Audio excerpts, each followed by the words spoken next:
Thank you for confirmation. आपको आवाज आ रही है, स्क्रीन दिख रहा है और अब हम सेशन की शुरुआत कर रहे हैं। Welcome everyone. नेक्स्ट वेलनेस के सेशन में मैं डॉक्टर राजेश सिंह, आपका वेलनेस स्ट्रेटजिस्ट, आप सबका स्वागत करता हूं। आज का इस सेशन का जो सब्जेक्ट हमने लिया है वो सब्जेक्ट है कोलेस्ट्रॉल के बारे में। कोलेस्ट्रॉल को सरल भाषा में आज हम जानने वाले हैं। All about cholesterol. कोलेस्ट्रॉल क्या है, कैसे है, हर कुछ कवर करने के लिए हमने ये सेशन रखा है जिसको एकदम सरल लैंग्वेज में हम समझ पाए। आप मुझे रेस्पॉन्स इसी तरीके से चैट में देते रहें ताकि हमारा संपर्क आपसे बना रहे। शुरुआत करते हैं एक टॉपिक से, और वो topic what is cholesterol. Cholesterol क्या है, इसी से बात शुरू करते हैं। कोलेस्ट्रॉल बहुत बेकार चीज है, बहुत बुरा चीज है, कोलेस्ट्रॉल बहुत बढ़ गया है, कोलेस्ट्रॉल से सब लोग परेशान हैं, इतनी बात तो है। लेकिन ये कोलेस्ट्रॉल है क्या?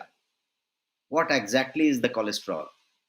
इसको यदि हम समझने की बात करें और उसके बारे में पहले समझें तो कोलेस्ट्रॉल एक तरीके का एक चिपचिपा सा वैक्सी फैट का लेयर है जो हमारे बॉडी में और ब्लड में पाया जाता है। जब इसका लेवल हमारे खून में थोड़ा बढ़ जाता है, एक्सीड हो जाता है then the normal limit, then ये अपने प्रॉब्लम शुरू कर देता है। और प्रॉब्लम क्या है? तो हमारी धमनियों में, हमारे ब्लड वेसल्स में ये जो है ब्लॉक होना शुरू हो जाता है, ये जो है जमना शुरू हो जाता है, ये उसके ब्लॉकेज शुरू कर देता है।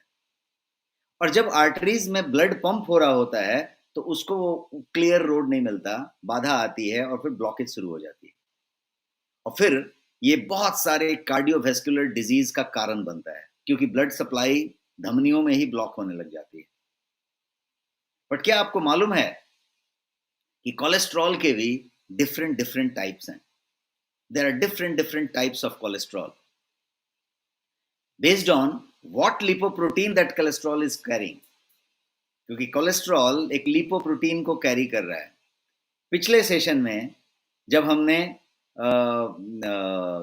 ट्राइग्लिसराइड के बारे में बात किया था तो हमने इस लिपोप्रोटीन को डिटेल में समझा था।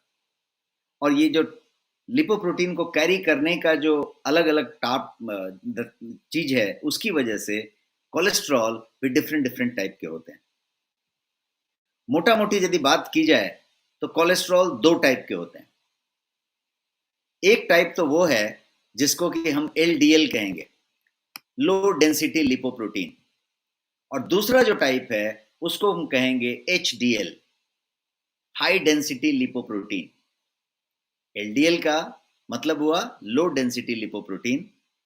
ये जो है आर्टरीज को ब्लॉक करता है, इसको बैड कोलेस्ट्रॉल कहते हैं। एलडीएल इज बैड कोलेस्ट्रॉल और HDL is high density lipoprotein. ये जो है गुड कोलेस्ट्रॉल के रूप में जाना जाता है, इसको अच्छा कोलेस्ट्रॉल कहते हैं। इसका काम होता है क्योंकि ये मदद करता है एलडीएल को आर्टरी से फ्लश आउट करने के लिए, हटाने के लिए और हार्ट को सेफ रखने के लिए। तो कोलेस्ट्रॉल भी दो तरीके के हुए, एक गुड और एक बैड। और आपको मैंने स्लाइड में दिखाया है गुड बंदे को, बैड बंदे को। बैड बंदे के पास एक वो दानों वाला पूंछ है, वो खतरनाक दिख रहा है, और गुड कोलेस्ट्रॉल गुड कोलेस्ट्रॉल। थोड़ा और कोलेस्ट्रॉल के बारे में जानने के लिए हम इस तरीके की बात समझें कि जब आपका लिपिड प्रोफाइल आप चेक कराते हैं तब इन दोनों का रीडिंग मिलता है। गुड कोलेस्ट्रॉल कितना है, बैड कोलेस्ट्रॉल कितना है, और उस रीडिंग को देखने से आप उसके बारे में ज्यादा जान पाते हैं। कुछ लोग साउंड नहीं है बोल रहे हैं, क्या कंफर्म करेंगे कि साउंड है या नहीं है? साउंड सबको मिल रही है? हमारी आवाज आ रही है?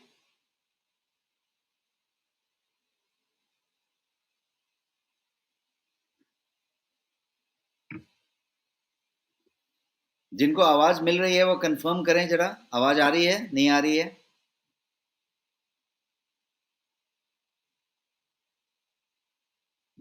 क्लियर आ रही है तो मैं आपको फिर से एक रिक्वेस्ट करूंगा कि जब आप अपनी मोबाइल को ऑन करते हैं, कोई भी जब लाइव स्ट्रीमिंग लेते हैं, चाहे वो फेसबुक हो चाहे कोई आपका यूट्यूब हो, जब आप ऑन करते हैं तो बाय डिफॉल्ट उसको म्यूट होना होता है। ये एक प्रोटोकॉल है, एक रूल है कि आपकी वो चीज जो है म्यूट रहती है, वो बंद रहती है। हाँ जी। नहीं नहीं, आवाज सबको आ रही है, आई जस्ट आस्क्ड। तो जो म्यूट हो जा रही है उसको समझने की जरूरत है कि जब आप अपना वीडियो, आप अपना फेसबुक पे, यूट्यूब पे जब आप अपने मोबाइल पे ऑन करेंगे तो वो म्यूट अवस्था में ही स्टार्ट होगा, क्योंकि वो उस तरीके से बनाया गया है कि आपको डिस्टर्ब ना हो। इसलिए आप पहले जाके उसको अनम्यूट करें। आप अपने ऊपर उसमें अनम्यूट का बटन को दबाएं, अपने आप हो जाएगा। इससे क्या होता है, सेशन में जब मैं बात कर रहा होता हूं तो बहुत सारे लोग कहने लगते हैं आवाज नहीं आ रही है, और जब आवाज नहीं आ रही है बोलते हैं तो मैं फिर आपसे पूछता हूं और फिर हमारा 1-2 मिनट इसमें चला जाता है। कभी कभी मैं समझता हूं कि सही में नहीं आ रही है। इसलिए थैंक यू फॉर कंफर्मेशन। सब लोग बता रहे हैं कि साउंड क्लियर आ रही है। अब हम वापस अपने फ्लो में चलते हैं।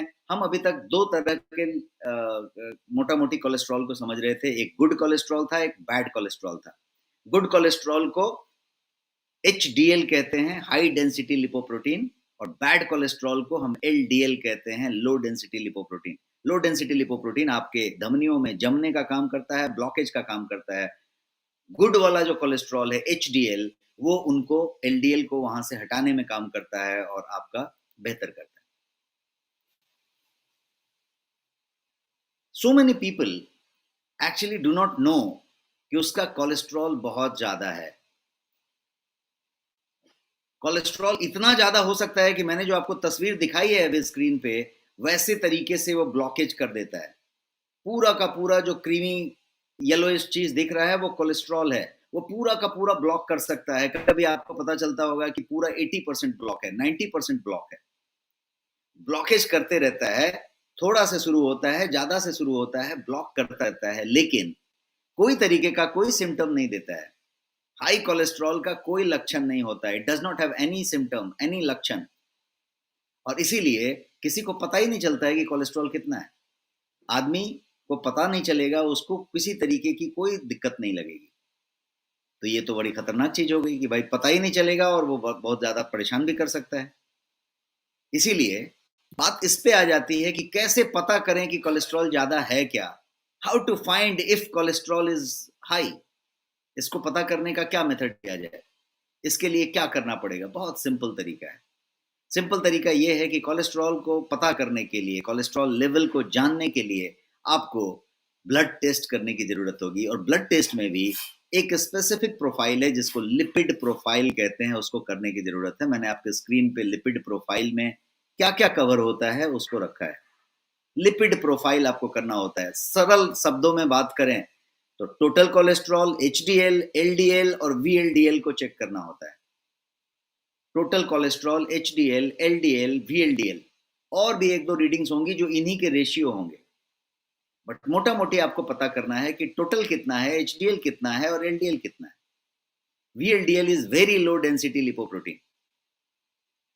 और इसको पता करने के लिए कुछ नहीं करना है, एक सिंपल सा ब्लड टेस्ट देना है। ब्लड का सैंपल दिया, उससे लिपिड प्रोफाइल पूरी आ जाएगी। इनफैक्ट लिपिड प्रोफाइल में आपका ट्राइग्लिसराइड भी आ जाएगा, जो हमने पिछले सेशन में कवर किया था।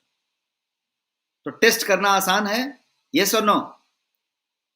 लक्षण नहीं देगा, पता नहीं चलेगा, लेकिन टेस्ट करना तो आसान है ना।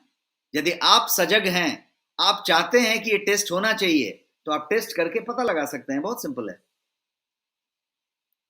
अब बात करते हैं कि how much is too much. Test तो किया, रीडिंग आया। अब ये जो रीडिंग आया है, ये जितना भी आया है, कितना होगा तो बहुत ज्यादा बोला जाएगा, कितना होगा तो नॉर्मल बोला जाएगा। How much is too much, इसकी बात करते हैं। How much is too much को समझने के लिए यदि आप देखें तो मैं एक छोटा सा सिंपल सा चार्ट आपके सामने रखता हूं। ये सारी की सारी जो मेजरमेंट्स है वो MGDL में होती है। MGDL का मतलब होता है मिलीग्राम पर डेसीलीटर। मिलीग्राम पर डेसीलीटर, इसका ये मेजरमेंट का यूनिट है।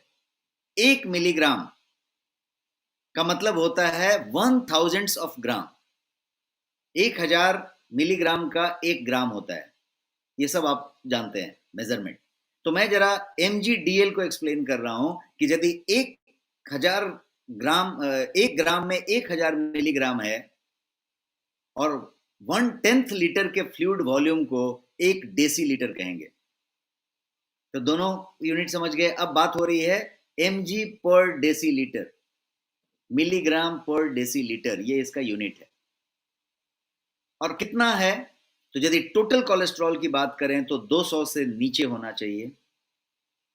आप यदि एलडीएल की बात करें, वो बैड कोलेस्ट्रॉल की, तो उसकी रीडिंग आपके सामने हमने रखी है। और यदि एचडीएल की बात करें, अच्छे वाले की, तो 40 से 60 के बीच में होना चाहिए। This is the reading.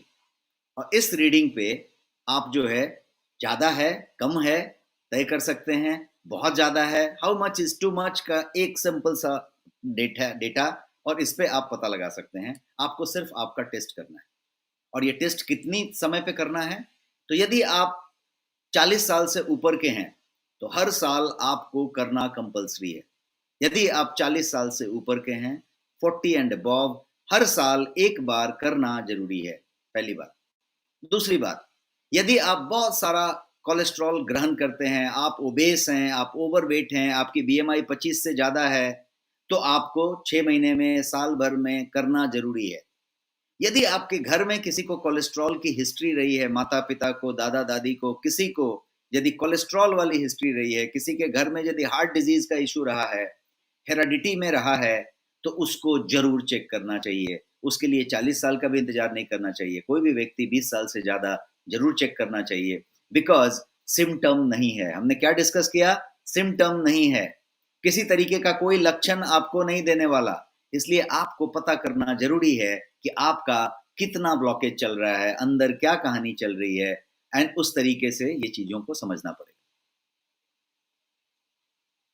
अब इसके कारणों के बारे में समझा जाए कि ठीक है, ये तो बढ़ गया और इतना रीडिंग का मतलब बहुत ज्यादा, इतना रीडिंग का मतलब परफेक्ट, लेकिन ये होता किधर से है, आता किधर से, कारण क्या है इसका? ये जो हाई कोलेस्ट्रॉल हो जाए, उसका कारण क्या है? उसके लिए बहुत सारे कारण हो सकते हैं। मैंने स्क्रीन पे सारे कारण आपको दिखाने की कोशिश की है तस्वीर के माध्यम से। कुछ कारणों को डिटेल में समझते हैं ताकि आप उसको रिलेट कर सकें और अपने दिमाग में बिल्कुल बिठा सकें। क्या तैयार हैं आप? कारणों को मैं बताने जा रहा हूं, और कारणों को सिर्फ ऐसे सुनने के लिए मत सुनिएगा, उसको रिलेट करके लीजिएगा कि क्या उस कारण का कोई हिस्सा आपके पास आ रहा है, क्या आप उस कारण में शामिल हैं, उस तरीके से देखें। तैयार हैं आप? Type ready in the chat box. मैं आपको इन कारणों को बताने जा रहा हूं ताकि आप उन कारणों का बिल्कुल ध्यान रख सकें और ये चेक कर सकें कि कहीं वो कारण आपके साथ तो वैलिड नहीं है। पहला कारण, intake of fat in your diet. जो आप आहार लेते हैं, जो आप खाना खाते हैं, जो कुछ भी आप ग्रहण करते हैं, उसमें फैट कितना होता है, कौन सा वाला होता है, उस पर भी आज मैं बात करूंगा। लेकिन कितना फैट होता है, कितना फैट आप अपने आहार में ग्रहण करते हैं। कोलेस्ट्रॉल जो होगा वो एनिमल फूड में होगा, मीट में होगा, और यदि डेयरी के चीज की बात करें तो उसमें होगा। एनिमल फूड में, मीट में, चीज में होगा। और यदि आप ये बहुत ज्यादा मात्रा में ग्रहण कर रहे हैं तो आप कोलेस्ट्रॉल सीधा सीधा ग्रहण कर रहे हैं। दूसरी चीज जो है इनटेक के मामले में देखा जाए तो सैचुरेटेड फैट की बात करें। सैचुरेटेड फैट कहां पे मिलेगा? प्रोसेस्ड फूड में मिलेगा। और आजकल हम सारा कुछ जो खाते हैं मैक्सिमम प्रोसेस्ड होता है, तो प्रोसेस्ड फूड में सैचुरेटेड फैट मिलेगा। कुछ मीट्स में मिलेगा, डेयरी में मिलेगा, चॉकलेट्स में मिलेगा, बहुत सारे चॉकलेट में, बेक्ड गुड्स में मिलेगा। कोई भी बेक किया हुआ सामान होगा, बेकरी के यदि पसंदीदा कुकीज वुकीज खाने वाले व्यक्ति हैं बहुत ज्यादा, तो बेकरी में मिलेगा। डीप फ्राइड आइटम्स में मिलेगा, कोई भी चीज को डीप फ्राई करके लेते हैं तो उसमें मिलेगा। और एक और चीज आप ग्रहण करते हैं, यदि खाने की बात चल रही है तो इनटेक ऑफ फैट जो मैं बता रहा हूं आपके डाइट में, तो एक और चीज है जिसका नाम है ट्रांस फैट। ये जो ट्रांस फैट है वो फ्राइड, डीप फ्राइड आइटम में मिलेगा, प्रोसेस्ड फूड में मिलेगा। और ये ट्रांस फैट लेने से भी आपका कोलेस्ट्रॉल बढ़ेगा। तो मैंने अभी तक आपको कोलेस्ट्रॉल सीधा सीधा बताया। एनिमल फूड में ले सकते हैं, मीट में ले सकते हैं, चीज में ले सकते हैं, इसको लिमिट करने की जरूरत है। सैचुरेटेड फैट को लिमिट करने की जरूरत है, ट्रांस फैट को सीधा ना कहने की जरूरत है। यहां तक तो बात हुई। अब एक और कारण है जिसकी वजह से कोलेस्ट्रॉल बढ़ सकता है और बढ़ता है, और वो कारण है मोटापा, ओबेसिटी, ओवरवेट होना। यदि आप ओवरवेट हो रहे हैं, 25 से ज्यादा बीएमआई जा रही है, तो आपके कोलेस्ट्रॉल बढ़ने की संभावना बढ़ती है। यदि आपके पेट पे समृद्धि आ रही है, लव हैंडल्स निकल रहे हैं, तोंद निकलने की कोशिश हो रही है, थोड़ा सा हल्का सा तोंद आना शुरू हो गया है, आपके कोलेस्ट्रॉल की तरफ बात जा रही है। तो एक और फैक्टर मैंने आपको बताया, एक और फैक्टर आप लीजिए, और वो फैक्टर है जेनेटिक फैक्टर।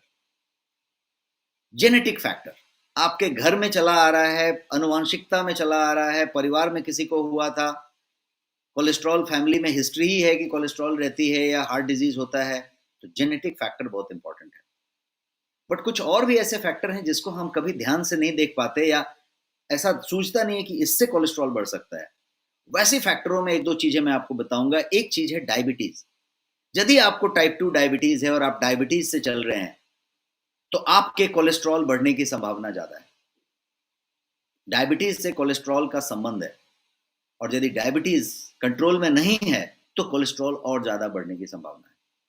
तो ये एक फैक्टर हुआ। एक और फैक्टर है कि यदि आपको लीवर या किडनी का कोई डिजीज है, कोई भी लीवर किडनी का यदि आपको तकलीफ है, तो आपके कोलेस्ट्रॉल बढ़ने की संभावना ज्यादा है, क्योंकि इसका लीवर से बड़ा लेना देना है, किडनी से बड़ा लेना देना है, और यदि वो फंक्शन ठीक से नहीं हो रही है तो आपके कोलेस्ट्रॉल बढ़ने की संभावना ज्यादा है। फिर महिलाओं के पास कुछ स्पेसिफिक हॉर्मोन्स होते हैं जिसकी वजह से ये बढ़ने की संभावना ज्यादा है। ज्यादा करके आजकल आपने पीसीओएस, पीसीओडी वगैरह का नाम सुना होगा। तो पॉलीसिस्टिक ओवेरी सिंड्रोम की यदि बात की जाए तो उससे इसका कनेक्शन है, और उसमें कोलेस्ट्रॉल बढ़ने की संभावना ज्यादा है।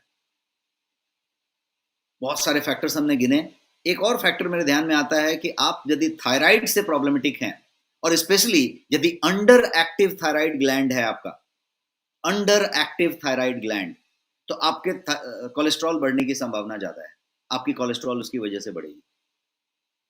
और कुछ दवाइयों की वजह से भी कोलेस्ट्रॉल बढ़ेगी। हम ब्लड प्रेशर की दवाई लेते हैं, कोई और चीज की दवाई लेते हैं, कुछ बहुत सारी दवाइयां चलती रहती हैं। बहुत सारे लोगों को बहुत सारी दवाइयां ऐसी हैं जो सीधे कोलेस्ट्रॉल बढ़ाती हैं। इन दवाइयों में कुछ दवाइयों का नाम यदि समझें तो एनाबॉलिक स्टेरॉइड की बात करें तो वो कोलेस्ट्रॉल को बढ़ाता है। कॉर्टिकोस्टेरॉइड की बात करें, वो भी आपके कोलेस्ट्रॉल को बढ़ाता है। तो कोलेस्ट्रॉल को बढ़ाने के लिए जो फैक्टर्स जिम्मेदार हैं, जो कारण हैं, कॉजेज ऑफ हाई कोलेस्ट्रॉल, ये सब सारे कारण हैं जो हमने अभी डिस्कस किए। अब आगे की स्लाइड पे बढ़ने की कोशिश करते हैं, और आगे का स्लाइड में मैं आपको ये बताना चाहता हूं कि कोलेस्ट्रॉल बुरा है, बुरा है, बुरा है, विलेन है, विलेन है, ये बहुत बड़ा विलेन है, बहुत खतरनाक चीज है। ये सबसे आप सुनते होंगे, लेकिन क्या आपको मालूम है कि cholesterol is not truly bad? ये हमेशा बुरा नहीं है, और कोलेस्ट्रॉल बहुत जरूरी भी है आपके शरीर के लिए। कोलेस्ट्रॉल की आपको जरूरत है, कोलेस्ट्रॉल अच्छी चीज है। बुरा तब है जब ये लिमिट से क्रॉस कर गया। कोलेस्ट्रॉल जरूरी है। क्यों जरूरी है? कि कोलेस्ट्रॉल आपके शरीर के लिए एक बहुत ही इंपॉर्टेंट चीज है। हम कोलेस्ट्रॉल हमें हमारे शरीर को कोलेस्ट्रॉल की जरूरत एक सर्टेन मात्रा में है, क्योंकि बॉडी उसको बहुत सारी जरूरी चीजों के लिए इस्तेमाल करता है। सेल मेम्ब्रेन जो होता है, कोशिका, जो जो पूरी की पूरी शरीर का सबसे छोटा घटक है, बेसिक यूनिट ऑफ लाइफ है कोशिका, सेल। सेल का जो मेम्ब्रेन है, जो उसकी दीवार है, उसके स्ट्रक्चर को बनाने के लिए कोलेस्ट्रॉल की जरूरत होती है। कितना बड़ा इस्तेमाल है आप समझिए।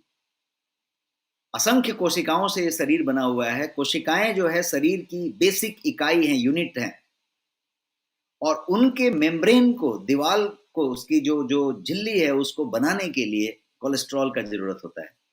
कोलेस्ट्रॉल बहुत सारे हार्मोन्स का निर्माण करता है हमारे शरीर में, जैसे ऑस्ट्रोजन। ऑस्ट्रोजन के अलावा ये टेस्टोस्टेरोन का इस्तेमाल बनाने में मदद करता है, जिसको मेल हार्मोन कहते हैं। और ये जो है एडर्नल हार्मोन्स की उत्पत्ति में बड़ा रोल प्ले करता है। तो बहुत सारे हार्मोन्स को बनाने का काम करने से लेके वो सारा कुछ करता है। इतना ही नहीं, ये आपके मेटाबॉलिज्म को इफेक्टिवली चलाने के लिए बहुत बड़ा फैक्टर है। यदि कोलेस्ट्रॉल आपके पास नहीं रहे तो आपका मेटाबॉलिज्म, चयापचय की प्रक्रिया जो है, इफेक्टिव तरीके से, प्रभावी तरीके से, इफेक्टिवली, इफिशियंटली नहीं चलेगी। तो कोलेस्ट्रॉल इतना जरूरी है। मैं इस स्लाइड पे आपको ये बताना चाहता हूं कि कोलेस्ट्रॉल इतना जरूरी है, और मेटाबॉलिज्म यदि ठीक से नहीं चलेगी तो बहुत सारे प्रॉब्लम हो सकते हैं। कोलेस्ट्रॉल जो है बॉडी में विटामिन डी के प्रोडक्शन के लिए जरूरी है। यदि मेटाबॉलिज्म ठीक से नहीं चला तो विटामिन डी का प्रोडक्शन नहीं होगा। विटामिन डी के प्रोडक्शन के लिए कोलेस्ट्रॉल जरूरी है और ये मेटाबॉलिज्म को प्रभावित करेगा, इसके लिए जरूरी है। तो इस तरीके से कोलेस्ट्रॉल जो है हमेशा विलेन नहीं है, हमेशा बुरा चीज नहीं है, बेकार चीज है, डेंजर है, खतरा है, वैसा नहीं है। जब जरूरत से ज्यादा हो जाए, जब ये एक्सीड कर जाए बियॉन्ड अ पर्टिकुलर लेवल, तब ये हानिकारक हो जाता है और बहुत ही ज्यादा हानिकारक हो जाता है, डेंजरस हो जाता है। और ये इतना डेंजरस हो जाता है, सिंपल तरीका है कि वो आपकी धमनी को, जहां पे आपका ब्लड वेसल पे सप्लाई चल रहा है, जिस पे आप जिंदा हैं, उसको ब्लॉक करने लगता है। और मैंने तस्वीरें दिखाई कि किस तरीके से ब्लॉक कर देता है। जो भी फूड एनिमल से आते हैं सर्टेन कोलेस्ट्रॉल कंटेन करते हैं, उसके अंदर कोलेस्ट्रॉल होता है। एग भी हो सकता है, डेयरी प्रोडक्ट हो सकता है, मीट पोल्ट्री हो सकता है, फिश हो सकता है। ये सारी चीजें बहुत सारा कोलेस्ट्रॉल अपने साथ रखती हैं। High blood level of cholesterol यदि हो तो वो जो है पर्सन के एथेरोस्क्लेरोसिस बीमारी का जिम्मेदार बनता है। एथेरोस्क्लेरोसिस का मतलब कि वो जो है एक तरीके का हार्ट डिजीज का तरीका हो गया, जहां पे कि धमनियों में प्लाक जमना शुरू हो गया और डिपॉजिट चालू हो गई, उसको एथेरोस्क्लेरोसिस कहते हैं। और ये जो बीमारी है, ये चीज कोलेस्ट्रॉल ज्यादा होने से हो जाएगी। आगे बढ़ते हैं और समझने की कोशिश करते हैं कि कोलेस्ट्रॉल और लिपिड भी बार बार बात करते हैं। लिपिड टेस्ट किया आपने, कोलेस्ट्रॉल जानने के लिए क्या किया, लिपिड प्रोफाइल की टेस्ट की। तो लिपिड क्या होता है, व्हाट इज लिपिड? लिपिड एक फैटी सब्सटेंस है जो कि इनसॉल्युबल है, उसको डिसॉल्व नहीं किया जा सकता है ब्लड में। एक फैटी सब्सटेंस है जो ब्लड में डिसॉल्व नहीं हो सकता, इसीलिए वो जो है जमना शुरू होता है। योर फैट्स, आइल, आपका हार्मोन, आपका structural molecule, all are lipids. Lipid के मेजरमेंट से ये पता चलता है कि आपका हेल्थ रिस्क कितना है। आपका ट्राइग्लिसराइड जो हमने पिछले सेशन में समझा था, वो भी एक लिपिड है। और इसीलिए लिपिड प्रोफाइल जब आप टेस्ट करते हैं तो उसमें ये भी कवर हो जाता है। तो लिपिड क्लियर है और कोलेस्ट्रॉल क्लियर है। आप यहां तक क्लियर हैं? आगे बढ़ के हम समझने की कोशिश करते हैं कि फैट जो होता है, जब बार बार हम फैट की बात कर रहे हैं तो fat is the main culprit, यही मेन कंसर्न है। फैट से ही सारी प्रॉब्लम शुरू हो रही है, वहीं से स्टार्ट हो रही है। बट फैट के बारे में भी आप देखें तो आवर बॉडी नीड्स फैट, हमारे शरीर को फैट की जरूरत होती है, हेल्दी फैट की। किस बात के लिए जरूरत होती है? एनर्जी के लिए और बहुत सारे दूसरे फंक्शंस, प्रक्रियाओं को चलाने के लिए। एनर्जी के लिए फैट की जरूरत है, बहुत सारी प्रक्रियाओं को चलाने के लिए फैट की जरूरत है। तो फैट भी एकदम बुरा नहीं है। हेल्दी फैट शरीर को अनिवार्य है, जरूरी है। But too much saturated fat, too much trans fat, ये जो सब गंदे वाले फैट हैं, ये जो है कोलेस्ट्रॉल का बिल्टअप शुरू करते हैं आपके आर्टरीज में, आपकी धमनियों में और ब्लड वेसल्स के अंदर। रक्त नलिकाओं में ये ब्लॉकेज शुरू करते हैं, जमना शुरू हो जाते हैं, and that is where the problem starts. तो आपने ये समझा कि ये जरूरी भी है, और यदि लिमिट से बढ़ जाए, चाहे वो कोलेस्ट्रॉल हो, चाहे ये फैट का कंजम्पशन हो, तो प्रॉब्लम शुरू हो जाती है। तो जैसा हमने बताया, LDL, HDL, good cholesterol, bad cholesterol. तो गुड भी है, बैड भी है। अब गुड और बैड को नहीं समझते हैं, समझने की जरूरत है। और इसलिए ये स्लाइड मैं आपके साथ रखता हूं, जिसमें मैं बताने जा रहा हूं कि good fat versus bad fat क्या है। फैट की बात कर रहे हैं, आप बोले फैट, हेल्दी फैट अच्छा है, तो हेल्दी और अनहेल्दी क्या है? थोड़ा 3-4 स्लाइड इस पे डालते हैं और समझते हैं सरल भाषा में कि हेल्दी फैट क्या है। कैसे पहचाने कि जो फैट आप ले रहे हैं वो हेल्दी है कि नहीं है। एक बार यदि उसकी पहचान अच्छी दिमाग में बिठा ली आपने, तो आप हमेशा हेल्दी फैट लेंगे, बैड फैट लेंगे ही नहीं। तो bad fat versus good fat सुनना चाहेंगे? Shall I give you some detail? Give me response in the chat box. Good fat, bad fat का कॉन्सेप्ट क्लियर करने के लिए शैल वी स्टार्ट? सरल भाषा में मैं आपको बताऊंगा कि गुड फैट क्या है, बैड फैट क्या है, और कैसे पहचाने कि ये गुड फैट है, ये बैड फैट है।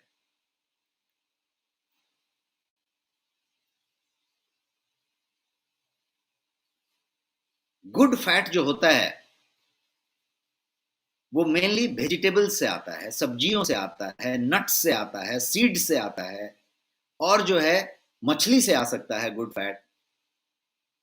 और गुड फैट में ब्रॉड कैटेगरी की यदि बात करें तो दो ब्रॉड कैटेगरीज हैं गुड फैट के।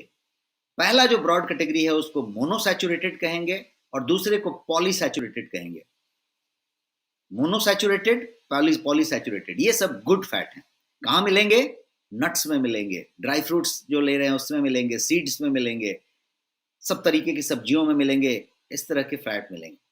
अब बैड फैट की बात करें तो बैड फैट कहाँ पे मिलेगा?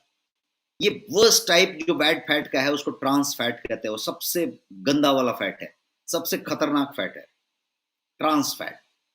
ट्रांस फैटी एसिड क्या करता है? एलडीएल कोलेस्ट्रॉल के लेवल को रेज करता है और एचडीएल को, जो गुड कोलेस्ट्रॉल है, उसके लेवल को घटाता है। एचडीएल का काम था इस एलडीएल को हटा के चलता करना। इसने जो चलता करने वाला आदमी था उसी को घटा दिया, एलडीएल को बढ़ा दिया, बैड कोलेस्ट्रॉल का साम्राज्य हो गया, और जो अच्छा वाला आदमी था उसको मार के हटा दिया। तो बचा क्या? बुरा साम्राज्य बन गया, बैड कोलेस्ट्रॉल का साम्राज्य स्थापित हो गया। और ये आता कहां से है? तो ये सारे जो चटर पटर आप खाते हैं, जो टेस्टी फूड खाते हैं, जो जंक फूड खाते हैं, जो स्वादिष्ट फूड खाने की कोशिश करते हैं, जो करी का प्रॉब्लम है, जो आप जोमेटो स्विगी से मंगाते रहते हैं, वो सारा का सारा चीज इस तरीके का चीज करता है। पेस्ट्री की बात करें, कुकीज की बात करें, चिप्स की बात करें, वेफर की बात करें, केक की बात करें, फ्राइड आइटम्स की बात करें, समोसा वड़ा पाव की बात करें, ये सारा कुछ जो आप बात कर रहे हैं वो बैड फैट आपको दे रहा है। आपका फरसान, आपका नमकीन, आपका समोसा, आपका वड़ा पाव, बार बार तला हुआ कोई भी चीज आपको बैड फैट ला के दे रहा है और आप उस बैड फैट को कंज्यूम कर रहे हैं। अब आप कैलकुलेट करके देखें कि आप कितना बैड फैट दिन भर में ले रहे हैं। तो ये गुड फैट बैड फैट की बात हुई। और इसको थोड़ा समझने के हिसाब से जाएं तो देखिए यहाँ पे हरा और लाल की टक्कर हो रही है, लड़ाई हो रही है। ये good fat versus bad fat वाली बात हो रही है। फैट जो है, 3 एसेंशियल माइक्रोन्यूट्रिएंट जो बॉडी को चाहिए, macro, I am sorry, 3 essential macronutrient जो बॉडी को चाहिए, उसमें से फैट एक है। 3 क्या क्या है?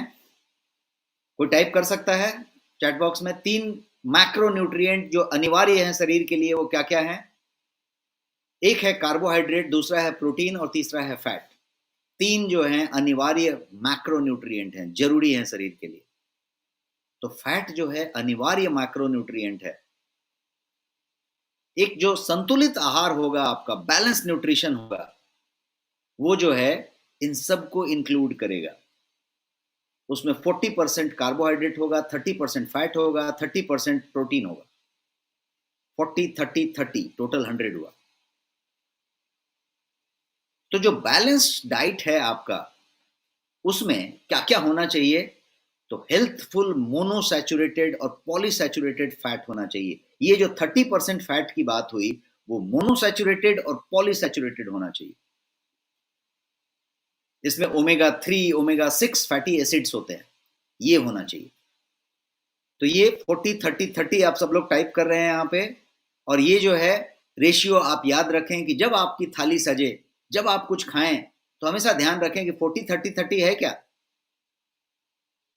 40 30 30 का रेशियो मेंटेन है क्या? पता चला आपने पूरा जो है कार्बोहाइड्रेट ही ले लिया या पूरा फैट ही ले लिया। अब फैट के अंदर भी मैं बता रहा हूं कि उस 30 के अंदर क्या होना चाहिए? तो ओमेगा 3 ओमेगा 6 फैटी एसिड होने चाहिए, मतलब मोनोसैचुरेटेड और पॉलीसैचुरेटेड फैट्स होने चाहिए। अब इसको और सिंपल तरीके से समझने की कोशिश करते हैं, क्योंकि आप बहुत सारे फैट का नाम सुनते रहते हैं बाजार में, फूफा फूफा बहुत सारा बताते रहते हैं, पॉलीसैचुरेटेड मोनोसैचुरेटेड, फुल कंफ्यूजन रहता है। सिंपल लैंग्वेज में मैं समझाने की कोशिश कर रहा हूं, और ये सिंपल लैंग्वेज ये है कि मोनोसैचुरेटेड फैट गुड फैट्स हैं।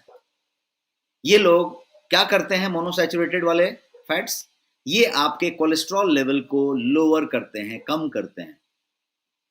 आप यदि बादाम लेते हैं, आलमंड लेते हैं, ओलिव ऑयल लेते हैं, जिसको कि एक्स्ट्रा वर्जिन ओलिव ऑयल आप कह सकते हैं, पीनट ऑयल लेते हैं, मूंगफली का तेल, कैनोला ऑयल, पीनट बटर भी हो सकता है, और बहुत सारे ऐसी चीज हो सकते हैं जो मोनोसैचुरेटेड फैट आपको देते हैं, गुड फैट देते हैं।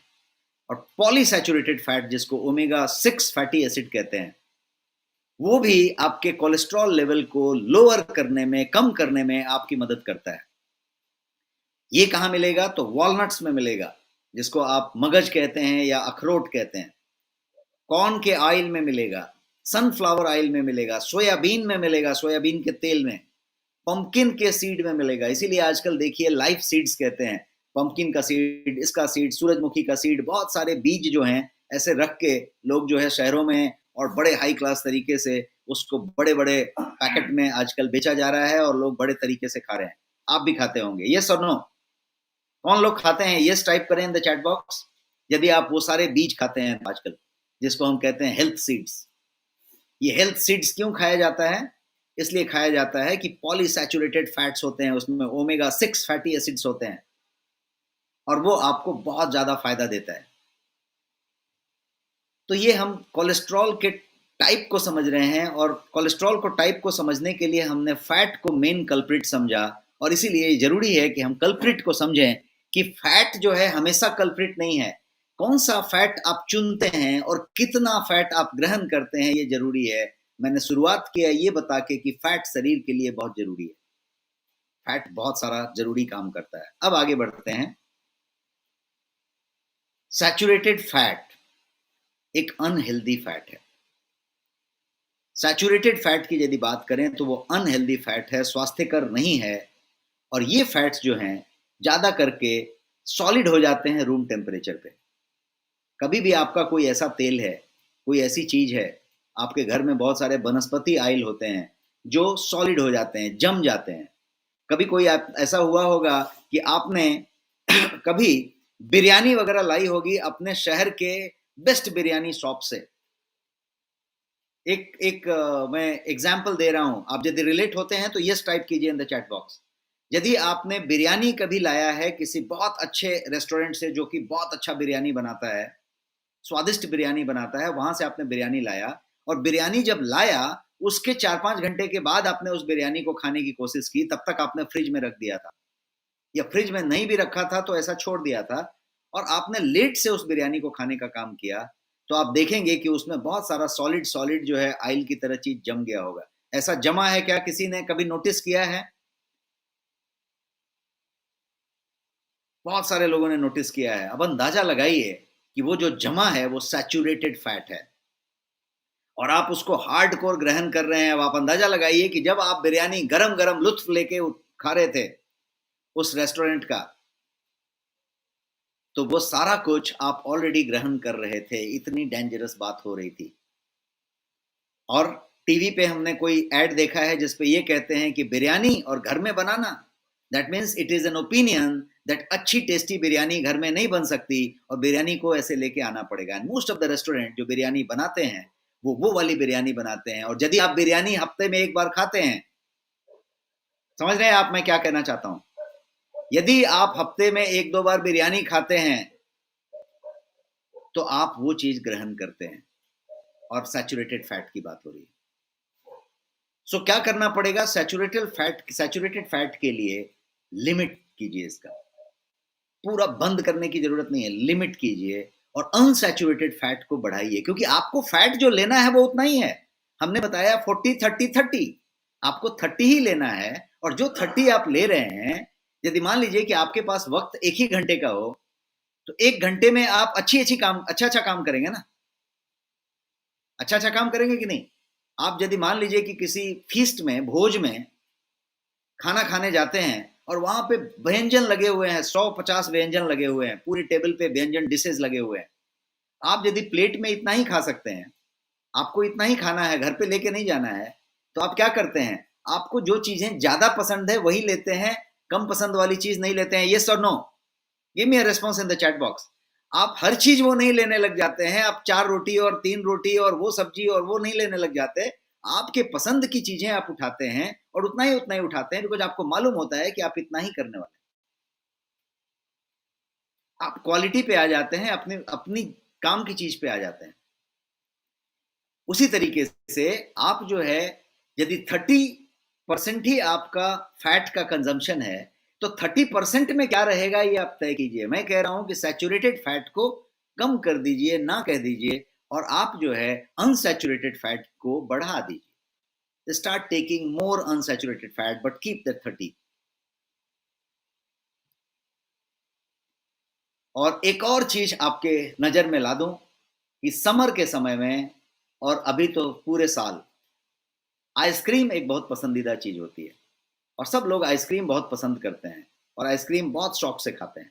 हम सब खाते हैं, हमारे बच्चों के साथ खाते हैं, पेरेंट्स के साथ खाते हैं, कहीं पे आउटिंग में खाते रहते हैं। आइसक्रीम का मैं कहूंगा कि लेबल पढ़ना सीखिए।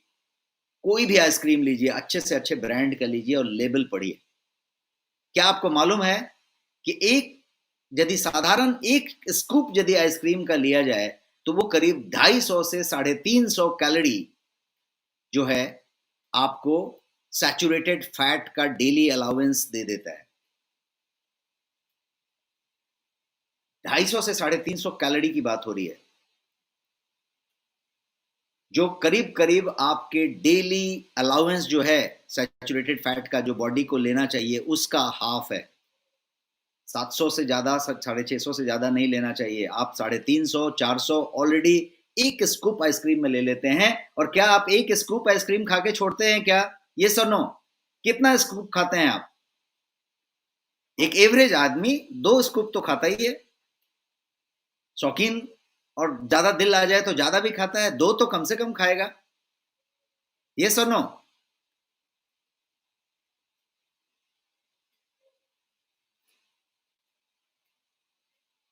कितना स्कूप आइसक्रीम आप खाते हैं? Just type in the chat box, कितना स्कूप आइसक्रीम खाते हैं आप?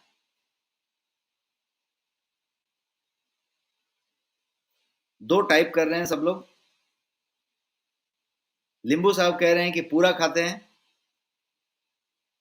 तो ये जो आइसक्रीम का जो सब्जेक्ट है, ये एक हिडन रिस्क है कि जब आप आइसक्रीम के शौकीन हैं और आपको पता भी नहीं होता है कि आइसक्रीम का कोलेस्ट्रॉल से किस तरीके से संबंध है। कोलेस्ट्रॉल से संबंध निकालने के लिए हमने फैट को मेन कल्प्रिट माना, और अब फैट की बात कर रहे हैं और फैट के अंदर जाके सैचुरेटेड फैट की बात कर रहे हैं। तो यदि आइसक्रीम का 2 चम्मच आप खाते हैं तो आपका डेली अलाउंस जितना भी है सैचुरेटेड फैट का दिन का, वो आपने पूरा कर लिया। 1-2 चम्मच आइसक्रीम खा के अब बाकी का जो खा रहे हैं वो सब एक्स्ट्रा हो गया, एक्सीड कर गया, अब प्रॉब्लम आएगी। And without even taking into account, आप जो है आइसक्रीम के ऊपर जो है कोन पे सिरप्स डालते हैं, स्प्रिंकल्स डालते हैं, बहुत सारी अलग अलग चीजें उसके ऊपर डालते हैं, तो और भी मामला बिगड़ जाता है। इसलिए क्या करना पड़ेगा? आइसक्रीम की लिमिट घटानी पड़ेगी। और बहुत सारे जो हम केक और पेस्ट्री लेते हैं जिसके ऊपर टॉपिंग्स होती हैं, आपके बर्थडे के केक के ऊपर जब जो नाम लिखा जाता है उस केक के ऊपर, जो लास्ट में डिजाइन बनाया जाता है, जो बॉर्डर बनाए जाते हैं, जो सबसे ज्यादा सॉफ्ट होता है और घूमते रहता है, they are all saturated fats, they are all trans fat, dangerous fat. तो इसलिए यदि हो सके तो आप उन चीजों को हटा दें और आप बेसिक वाला केक खाएं, बेसिक वाला पेस्ट्री खाएं, उन चीजों से दूर हो जाएं। इतना खतरनाक है। तो हमने यहां तक समझा अभी फैट के बारे में। अब समझते हैं फैट को थोड़ा और ज्यादा, और सैचुरेटेड फैट को समझने की बात करते हैं। सैचुरेटेड, अनसैचुरेटेड, ये सब हमने समझा। इन सैचुरेटेड फैट आपके पास पॉलीसैचुरेटेड है और मोनोसैचुरेटेड है, ये हमने समझा। अब लास्ट वन जो बचता है वो है ट्रांस फैट। अब ये जो भाई साहब हैं ट्रांस फैट वाले, इनको भी जान लेते हैं कि ये क्या करते हैं। ये सबसे खतरनाक वाले फैक्ट हैं, सबसे खतरनाक वाले, मोस्ट हार्मफुल भाई साहब हैं ये। इनका नाम है ट्रांस फैट। ट्रांस फैट जो है क्या करता है, तो आपके शरीर में इन्फ्लेमेशन बढ़ाता है, इन्फ्लेमेट कर देता है आपके शरीर को, जो कि हार्ट डिजीज से सीधा लिंक है, स्ट्रोक से लिंक है, डायबिटीज से लिंक है। Inflammation is the root cause of most of the disease including diabetes and cancer. सारे के सारे क्रॉनिक कंडीशंस यदि आपके बनते हैं तो वो इन्फ्लेमेशन की वजह से बढ़ते हैं। और ये जो भाई साहब हैं ट्रांस फैट, ये सीधे सीधे आपके शरीर में इन्फ्लेमेशन को बढ़ा देते हैं। ट्रांस फैट जो है इंसुलिन रेजिस्टेंस को बढ़ा देता है। इंसुलिन रेजिस्टेंस बढ़ा तो क्या होगा? आपके टाइप 2 डायबिटीज होने की संभावना बढ़ जाती है, आप तेजी से प्री डायबिटिक हो जाते हैं और फिर आप डायबिटीज बन जाते हैं। तुरंत आप प्री डायबिटिक होते हैं और फिर डायबिटीज बन जाते हैं। कैसे? क्योंकि ये आपके इंसुलिन रेजिस्टेंस को बढ़ा देता है। इसका मतलब हुआ कि शरीर इंसुलिन बनाता तो है, लेकिन शरीर उसका इस्तेमाल नहीं करता, बोलता नहीं चाहिए नहीं चाहिए। इंसुलिन बन रहा है लेकिन इंसुलिन की जरूरत में वो कहता है नहीं चाहिए। ठीक उसी तरीके से जैसे आपके घर में जब बच्चा रूठ जाता है, कभी आपने डांट पिला दी, कोई बात मना कर दिया तो बच्चा रूठ जाता है, और रूठने पे बच्चे को आप कुछ खाना दें, कोई बात कहें तो बच्चा कहता है नहीं चाहिए नहीं चाहिए। उसको भूख लगी है लेकिन वो कहता है नहीं चाहिए। ऐसा होता है कि नहीं? यस और नो? वो ऐसा क्यों कहता है नहीं चाहिए? बिकॉज वो रेजिस्ट करता है, वो नाराज है, नहीं चाहिए उसको। सेम उसी तरीके से ट्रांस फैट आपकी इंसुलिन रेजिस्टेंस को बढ़ा देता है। अब शरीर में इंसुलिन तो सही मात्रा में बन रहा है, समय पे बन रहा है, लेकिन जहां पे इंसुलिन की जरूरत है वहां पे रेजिस्ट कर रहा है, नहीं यूज कर रहा है, और वो आपको टाइप 2 डायबिटीज की तरफ बहुत तेजी से लेके जाता है। हर 2% की बात की जाए यदि, तो every 2% calories from trans fat consume daily, heart attack का रिस्क जो है, हार्ट डिजीज का रिस्क जो है, 23% बढ़ जाता है। याद रखें, दो फिगर मैं दे रहा हूं, 2% एंड 23%। यदि आपका कैलोरी ट्रांस फैट से जो आ रहा है वो यदि कंज्यूम करने का चीज 2% से बढ़ जाए, ओनली 2%, तो हार्ट डिजीज का रिस्क 23% से बढ़ जाता है। अब इसको जरा कैलकुलेट करके देखिए, इसको सिर्फ आपको 8% तक लेके जाना है।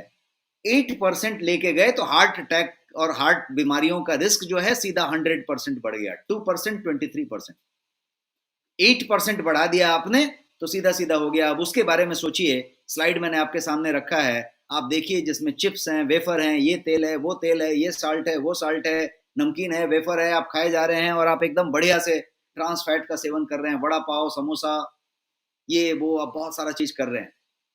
क्या हो रहा है? आप उसको बढ़ा रहे हैं, 8% की तरफ भी जा रहे हैं, तो आप कितने रिस्क में प्रवेश कर रहे हैं, मैं बता के ये बताना चाहता था। लेकिन हमने बहुत सारा वैरायटी वैरायटी समझ लिया। अब जरा इन फैट्स को टेबुलेट करके एक स्लाइड में देख लेते हैं, और वो स्लाइड ये रहा आपके सामने।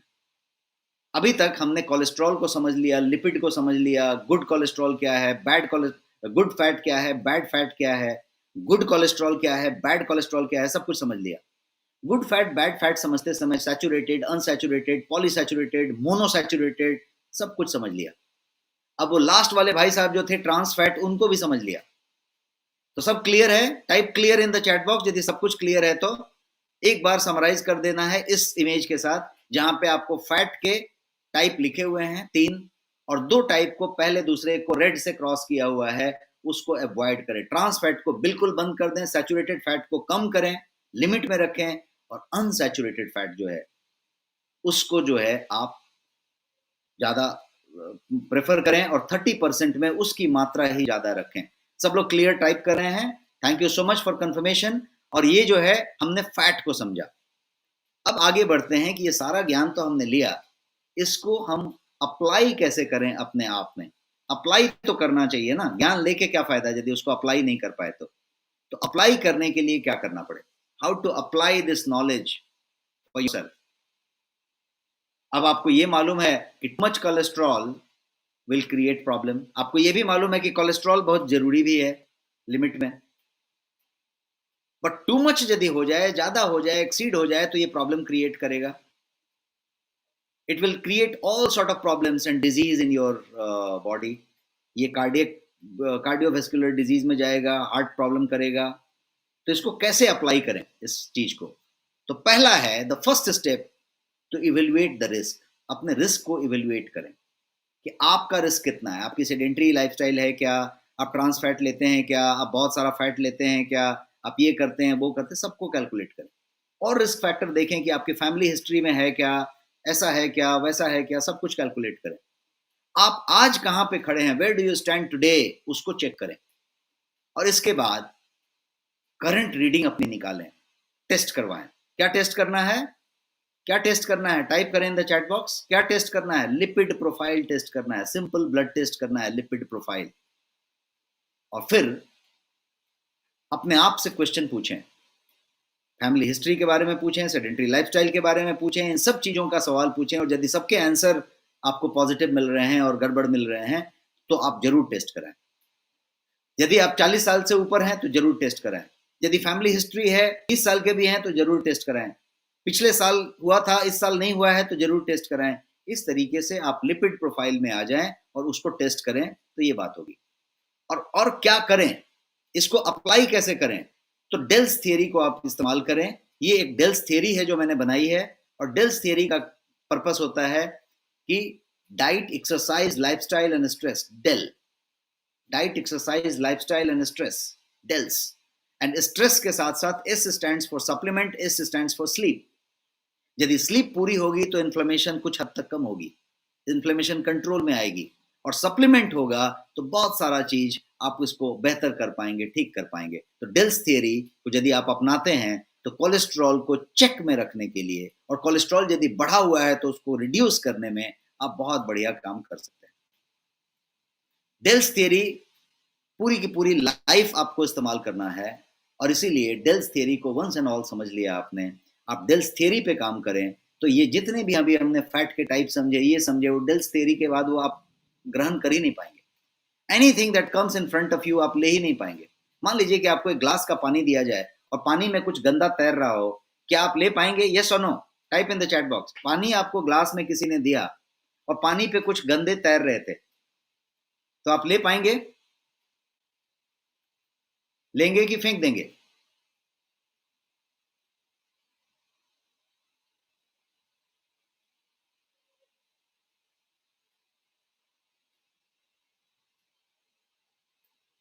Give your response. आप नहीं लेंगे। सब लोग टाइप कर रहे हैं नहीं लेंगे, बिल्कुल नहीं लेंगे। क्यों? क्योंकि आपको मालूम है कि वो उसमें गंदा तैर रहा है जो मुझे नहीं लेना है अंदर। चूंकि आपको मालूम है कि वो गंदा तैर रहा है जो आपको अंदर लेना ठीक नहीं है, इसलिए आप नहीं लेंगे। लेकिन ये जो फैट वाली पूरी प्रकरण हमने समझी, बैड कोलेस्ट्रॉल वाली बात समझी, ये आपको मालूम नहीं है। चूंकि मालूम नहीं है तो आप बेहतर तरीके से ले रहे हैं, बिकॉज आप उसकी अच्छी चीज ले रहे हैं, टेस्ट ले रहे हैं, डिलीशियस है, स्टाइल है, उसका अरोमा है, उसका फ्लेवर है, वो आप ले रहे हैं। तो इसलिए एक बार जब आप डेल्स समझ जाएंगे तो आप जो है इस चीज को अच्छे से हैंडल कर पाएंगे। अब ये कोलेस्ट्रॉल जिस तरीके से बढ़ा हुआ है उसको आप देखें और समझें कि इस तरीके की सिचुएशन किसी भी व्यक्ति के अंदर हो सकती है, और जब होती है तो बहुत सारी भ्रांतियां होती हैं। जिसको मालूम होता है उसको भी, और जिसको कोलेस्ट्रॉल नहीं होता है उसको भी, नहीं होता है उसको भी बहुत सारी भ्रांतियां होती हैं कि इससे बढ़ेगा क्या, इससे घटेगा क्या। तो मैं अभी अगले 1-2 मिनट में आपको कुछ पॉइंट्स कवर करना चाहता हूं, जिसमें कि कुछ इंपॉर्टेंट पॉइंट्स कि कोलेस्ट्रॉल के बारे में कुछ भ्रांतियां होती हैं, कुछ बातें होती हैं। सबसे पहला पॉइंट हम लेना चाहते हैं एग के बारे में, अंडे के बारे में। बहुत लोग ये पूछते हैं कि क्या मैं अंडा खा सकता हूं यदि कोलेस्ट्रॉल हाई है तो? ये सवाल अक्सर होता है। जिनका कोलेस्ट्रॉल बढ़ा हुआ है वो हमेशा इस बात में सस्पिशियस रहते हैं और इंक्विजिटिव रहते हैं कि क्या अंडा खाना ठीक है मेरे लिए, खासकर उसका पीला वाला यॉक जो होता है। क्योंकि वो जो पीला वाला हिस्सा होता है वो जो है कोलेस्ट्रॉल में की मात्रा उसमें ज्यादा होती है, रिच इन कोलेस्ट्रॉल होता है। बट आंसर है कि इट शुड बी फाइन, आप इसको खा सकते हैं। क्योंकि मोस्ट पीपल, आप ऐसे 10 अंडा तो खाते नहीं है, आप एक अंडा खा रहे हैं, कभी 2 अंडा खा रहे हैं।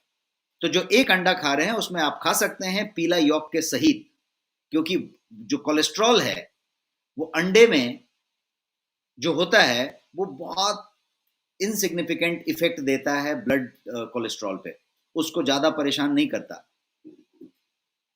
ज्यादा जरूरी है कि आप सैचुरेटेड फैट पे कंट्रोल करें अंडे के बजाय।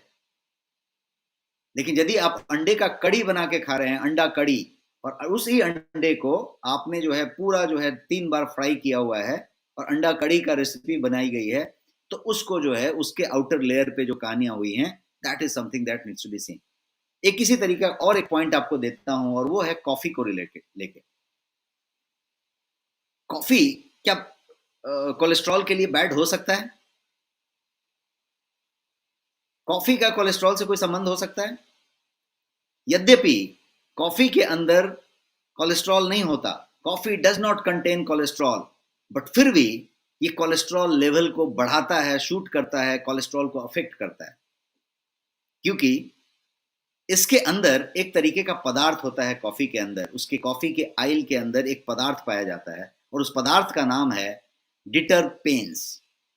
जो डिटरपेन्स नाम का पदार्थ होता है कॉफी के अंदर, वो जो है बॉडी के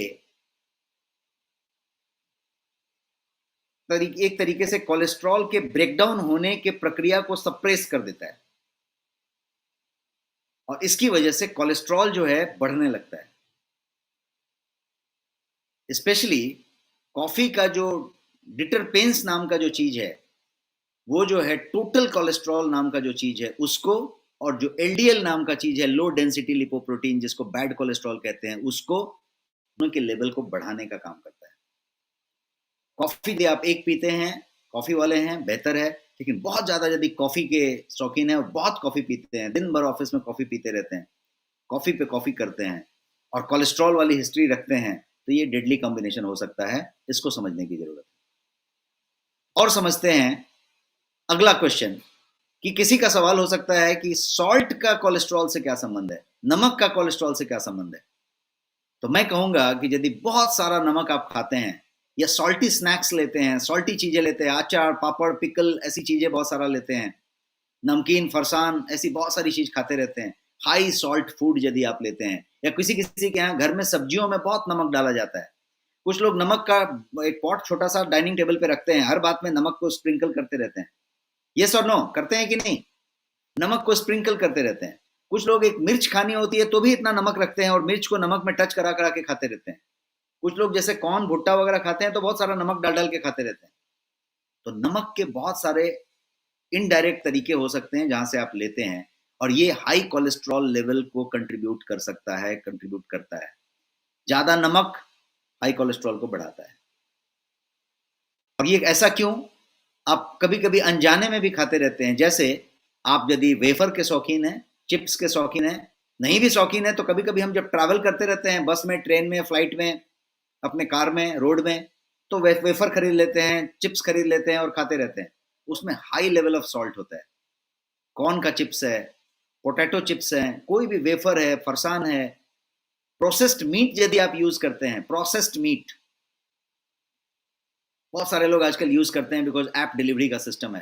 प्रोसेस्ड मीट में सॉल्ट बहुत ज्यादा होता है, क्योंकि सॉल्ट एक प्रिजर्वेटिव भी है और प्रिजर्वेटिव के रूप में उसका इस्तेमाल किया जाता है। सॉल्ट एक टेस्ट बड का भी काम करता है। जितना नमक डाला जाएगा उतना आप उसको बार बार खाते रहेंगे। देखिएगा कभी आपके पास कोई ऐसा चखना वाले लोग बता सकते हैं कि कोई एक पीनट लिया, खाया, तो बार बार खाने का मन करेगा। आपने कुरकुरे उरकुरे टाइप के कोई नमकीन खाए होंगे तो एक आप खाएंगे, फिर अगली बार फिर से खाने का मन करेगा, फिर से खाने का मन करेगा। कोई भी नमकीन, चकली, वेफर, आप नोटिस कीजिए, किसने नोटिस किया है कि जब आप एक बार खाते हैं तो बार बार आपका हाथ अपने आप चलते रहता है, अपने आप लेते रहते हैं। क्यों? क्योंकि वो नमक ही है जो आपको एडिक्टिव बनाता है, वो नमक उतना उसमें होता है। तो ये सारे फूड मिनिमम मात्रा में लिए जाएं। अब एक और चीज मैं आपको देना चाहता हूं, और वो चीज है शुगर। शुगर का कोलेस्ट्रॉल से सीधा संबंध है। जब आप ज्यादा शुगर लेते हैं तो लीवर क्या करता है? ज्यादा एलडीएल बनाता है, लो डेंसिटी लिपोप्रोटीन बनाता है। और इतना ही नहीं, एचडीएल को कम कर देता है। जब आप ज्यादा शुगर लेते हैं, ग्रहण करते हैं, तो लीवर एलडीएल ज्यादा बनाने लगता है, बैड कोलेस्ट्रॉल, और आपकी जो गुड कोलेस्ट्रॉल वाला बंधु हैं एचडीएल, उनका कम कर देता है। और एक्स्ट्रा कैलोरी जो शुगर से आपको मिलता है वो भी बहुत ज्यादा इसमें फैक्टर काम करता है। वो तो कोलेस्ट्रॉल छोड़िए, ट्राइग्लिसराइड को भी सूट करता है। और ये जो है कोलेस्ट्रॉल, यदि ट्राइग्लिसराइड को बढ़ाया तो उससे कोलेस्ट्रॉल जो है उसका सीधा सीधा रोल होता है और कोलेस्ट्रॉल हेल्थ पे उसका असर आता है।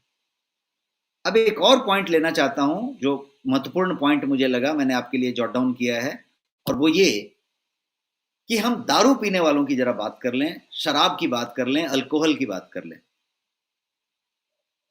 सो drinking alcohol raises the cholesterol level in your blood.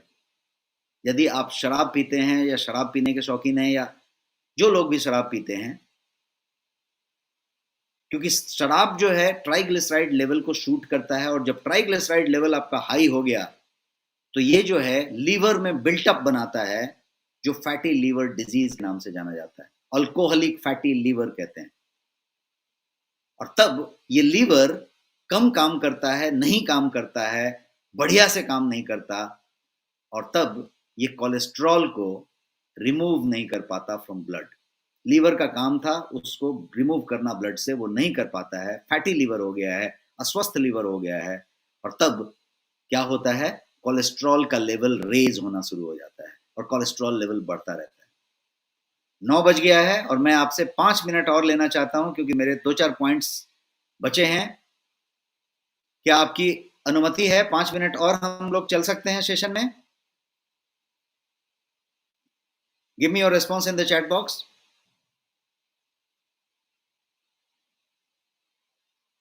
तो अल्कोहल, यदि शराब का कोई चीज है, आप समझें कि शराब का उससे संबंध नहीं है, और किसी का यदि कोलेस्ट्रॉल का प्रॉब्लम है और उसके बाद यदि वो ड्रिंकर हैं, तो फिर कनेक्शन ज्यादा खतरनाक है और उसको लेने की बात है।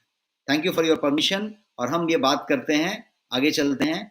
और अब 5 थिंग डेली हमने बताई थी आपको पिछली बार, और 5 थिंग डेली मैं बता रहा हूं, इसको आप फॉलो करें। यदि आपके पास कोलेस्ट्रॉल बढ़ा है तो, बहुत बढ़ा है तो, नहीं बढ़ा है फैमिली हिस्ट्री है तो, और नहीं बढ़ा है फैमिली हिस्ट्री भी नहीं है तो भी, यदि आप ये 5 चीज फॉलो करें तो आप सुनिश्चित कर सकते हैं कि आपका कोलेस्ट्रॉल चेक में रहेगा, कंट्रोल में रहेगा।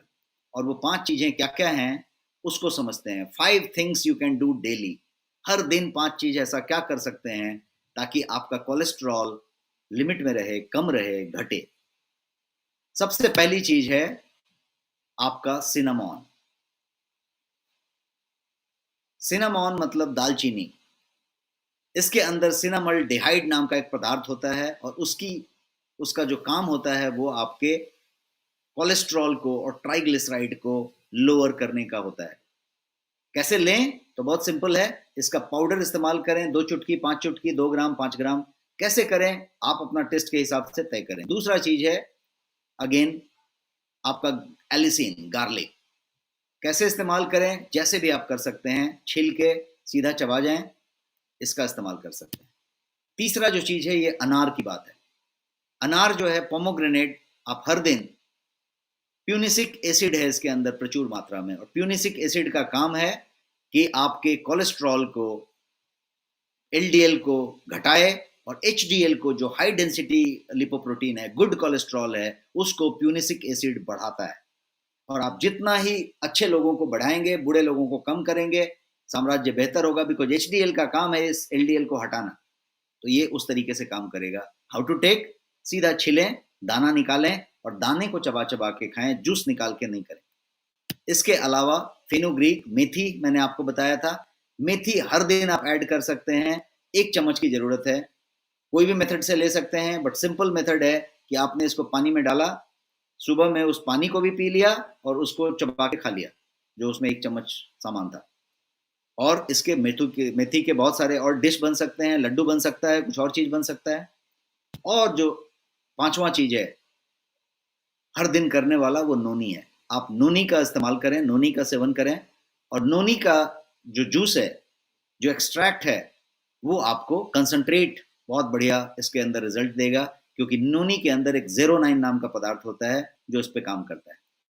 और अब समझते हैं कि योगा और प्राणायाम, श्वास लेने वाले जो प्राणायाम होते हैं, रेस्पिरेटरी एक्सरसाइजेज एंड योगा, किस तरीके से बहुत ज़्यादा कारगर सिद्ध हो सकते हैं। यदि आपके पास कोलेस्ट्रॉल है, कोलेस्ट्रॉल की संभावना है, फैमिली में इस तरीके का हिस्ट्री है, या फिर आपकी सेडेंट्री लाइफस्टाइल है, फैटी ज़्यादा चीज़ लेते हैं, तो आपको ये जरूर करना चाहिए। And I am talking about 7 yoga exercises, 7 yoga asanas, जो आपके कोलेस्ट्रॉल को कम करने में आपकी बहुत ज़बरदस्त मदद करेंगे। और उस योगा के पोजेस भी मैंने आपको यहाँ पे स्क्रीन पे दिखाए हैं, 7 योगा पोजेस। पहले तो 2 नीचे वाली देख लीजिए, एकदम लास्ट वाली, जिसमें कपाल भाती और अनुलोम विलोम लिखा हुआ है, जो कि एक्चुअली श्वास की प्रक्रिया है और जो है आपका रेस्पिरेटरी एक्सरसाइज है, प्राणायाम है। कुछ लोगों का मानना है कि यदि इसको आप बढ़िया तरीके से करते हैं आधा घंटा, 20 मिनट, तो आपको जो है कोलेस्ट्रॉल को कम करने में बहुत ज़्यादा मदद मिलेगा और आप तेज़ी से उसको नीचे ला सकते हैं, बिना मेडिसिन के। अपनी डायल्स को ठीक करके, डाइट, एक्सरसाइज, लाइफस्टाइल, स्ट्रेस। अब कुछ योगा की मात्रा पोजेस जो हैं वो सर्वांग आसन है, वज्रासन है, अर्ध मत्स्येंद्रासन है, पश्चिमोत्तासन है और शलभासन है।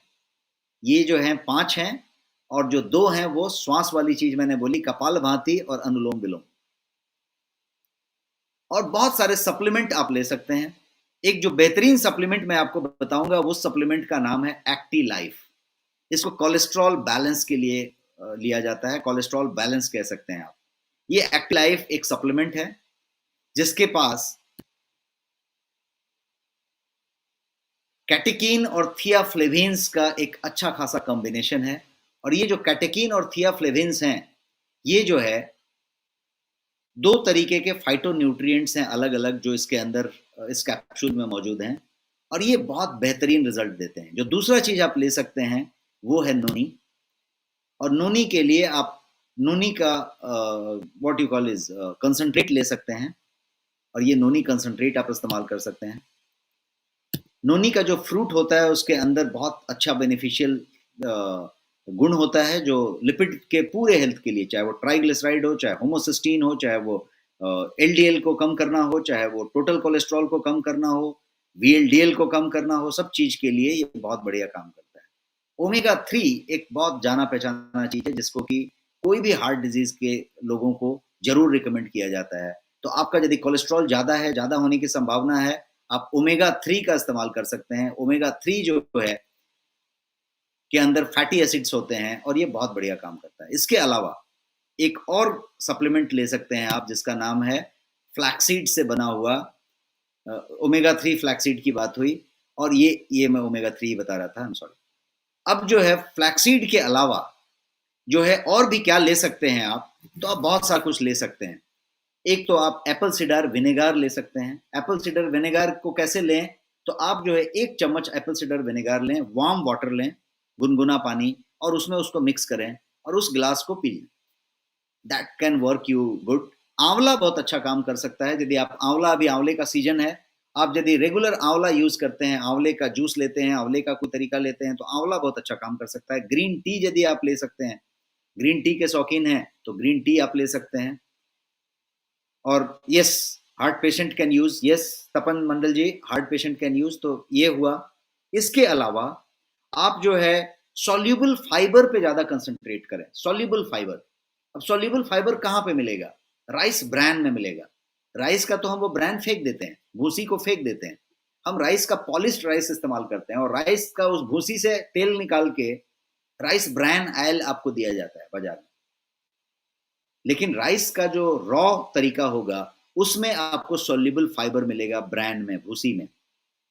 उसके अलावा आपको जो है और भी बहुत जगहों पे आपको चीजें मिलेंगी, जैसे साइट्रस फ्रूट यदि आप लेते हैं, संतरा, मौसमी, इस तरीके के साइट्रस फूड, तो उसके अंदर आपको प्रचुर मात्रा में सॉल्युबल फाइबर मिलेंगे। सबूत अनाज, जितना भी सबूत अनाज आप खाएंगे उस सब में सॉल्युबल फाइबर मिलेंगे।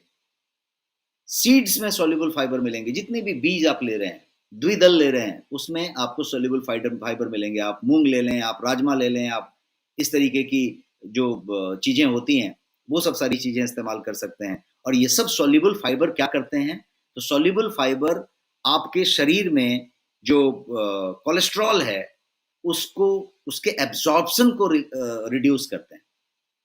आपके ब्लड में जो कोलेस्ट्रॉल का एब्सॉर्प्शन होता है उसको रिड्यूस करते हैं। और इसीलिए सॉल्युबल फाइबर रॉ फॉर्म में आप जितना ले सकते हैं और इन सब चीजों से आप ले सकते हैं। एक और चीज मैं बताऊंगा जो आप कर सकते हैं और वो चीज है क्लिनजिंग। क्लिनजिंग थेरापी, यदि आप जानते हो, डॉक्टर पीयूष सक्सेना इसके प्रणेता हैं और इंटरनेशनली ये काफी पॉपुलर चीज है। आप गूगल करेंगे क्लिनजिंग थेरेपी, आपको मिलेगा। और आप किसी भी नेक्स्ट मनी के वेलनेस एडवाइजर को संपर्क करेंगे तो आपको जो है क्लींजिंग थेरेपिस्ट और वेलनेस एडवाइजर्स हमारे पास जो लोग हैं, वो आपको बिल्कुल गाइड कर सकते हैं और क्लींजिंग थेरेपी करवा सकते हैं। क्लींजिंग थेरेपी सिर्फ 16 घंटे की थेरेपी होगी, जो आप आज दोपहर के बाद शुरू करेंगे और दूसरे दिन 11 बजे तक खत्म हो जाएगी। और सिंपल सा आप खुद कर सकते हैं, कुछ खर्च नहीं करना है, कहीं नहीं जाना है। और आप क्लींजिंग थेरेपी यदि करें, तो आपकी पूरी एलडीएल, लो डेंसिटी लिपोप्रोटीन जो है, वो पूरी की पूरी दूसरे दिन आपके टॉयलेट से वो पूरा का पूरा निकलने का बात हो रहा है। और यदि आप महीने में, 2 महीने में 1 बार क्लींजिंग थेरेपी कर रहे हैं, साल में 3 बार भी यदि क्लींजिंग थेरेपी आप कर रहे हैं, तो आप एक बहुत बड़ा अपने कोलेस्ट्रॉल को कम करने का काम कर रहे हैं और आपकी शरीर तीसरे दिन ही, दूसरे दिन ही बताएगी कि कितना फ़र्क पड़ गया। आपकी एनर्जी लेवल, आपका स्फूर्ति, आपका आपका हेल्थ पूरी तरीके से रिवाइव हो जाएगा। ऐसे लगेगा जैसे आप रिजुविनेट हो गए, रीसेट हो गए। तो ये जितने भी सप्लीमेंट की बात मैं आपको बता रहा था, ये सारे के सारे सप्लीमेंट गोयंग के प्रोडक्ट्स हैं और ये गोयंग का प्रोडक्ट रिसर्च बेस्ड प्रोडक्ट है, जो एक R&D के साथ बनाया जाता है, रिसर्च एंड डेवलपमेंट करके इसको डेवलप किया जाता है, अच्छे खासे क्वालिटी पैरामीटर्स और क्वालिटी सर्टिफिकेशंस के साथ ये प्रोडक्ट होते हैं और ये प्रोडक्ट हर जगह पे अवेलेबल है। आप ऑनलाइन ये प्रोडक्ट को खरीद सकते हैं कहीं पे भी। ये अमेजॉन में अवेलेबल है, फ्लिपकार्ट में अवेलेबल है, जियो मार्ट में अवेलेबल है, बिग बास्केट में, 1mg में, हर स्टोर में, जहाँ पे भी आप ऑनलाइन इसको ढूंढेंगे ये मिल सकता है और ये नेक्स्ट शॉपी में भी आपके अवेलेबल है। लेकिन यदि आप नेक्स्ट शॉपी में लेते हैं तो आपको इसमें रिवॉर्ड पॉइंट्स मिलते हैं, आपको इसमें बहुत सारे डिस्काउंट्स मिलते हैं और वो डिस्काउंट्स और रिवॉर्ड पॉइंट जो होगा वो आपको बेस्ट मिलेगा, जिससे आपको और भी चीज़ें होंगी। नेक्स्ट शॉपी ऑलरेडी आप ऐप में हैं, आपने यदि ऐप को एक्टिवेट नहीं किया है तो ज़रूर एक्टिवेट करें और इसको डिस्काउंटेड फॉर्म में ले सकते हैं। इतना ही नहीं, आप जब इसको लेते हैं तो आपको बहुत तरीके के बेनिफिट मिलते हैं, आपका रिवॉर्ड पॉइंट्स मिलता है और आपका वॉलेट जो होता है वो वापस रिवॉर्ड पॉइंट से भरता रहता है। जितना आप स्पेंड करते हैं उतना रिवॉर्ड पॉइंट आपको मिलता रहता है। तो नेक्स्ट शॉपी यदि आपने अभी भी डाउनलोड नहीं किया हुआ है, एक्टिवेट नहीं किया हुआ है या आपने किसी अपने मित्रों को नहीं कराया है, तो ये गूगल प्ले स्टोर पे अवेलेबल है और गूगल इसमें भी अवेलेबल है। आप इसको डाउनलोड कर सकते हैं और अपने मित्रों को करवा सकते हैं। तो ये था आज का सेशन जिसमें हमने कोलेस्ट्रॉल के बारे में बात की और अब जो है मैं इस सेशन के एंड स्लाइड पे हूँ और मैं आप सबका धन्यवाद करता हूँ कि आपने 10 मिनट 12 मिनट एक्स्ट्रा समय दिया और पूरे सेशन को कंप्लीशन पे लिया। Thank you so much. और हम लोग फिर अगले संडे को एक अलग टॉपिक के साथ मिलेंगे। अगले संडे को 8 PM हम फिर से मिलेंगे एक नए सब्जेक्ट के साथ नेक्स्ट वेलनेस के सेशन में। तब तक के लिए नमस्कार, अपना ख्याल रखिए। ओमाइक्रॉन बहुत तेजी से फैल रहा है, आप बिल्कुल मास्क के साथ रहें और सुरक्षित रहें। Thank you so much. नमस्कार।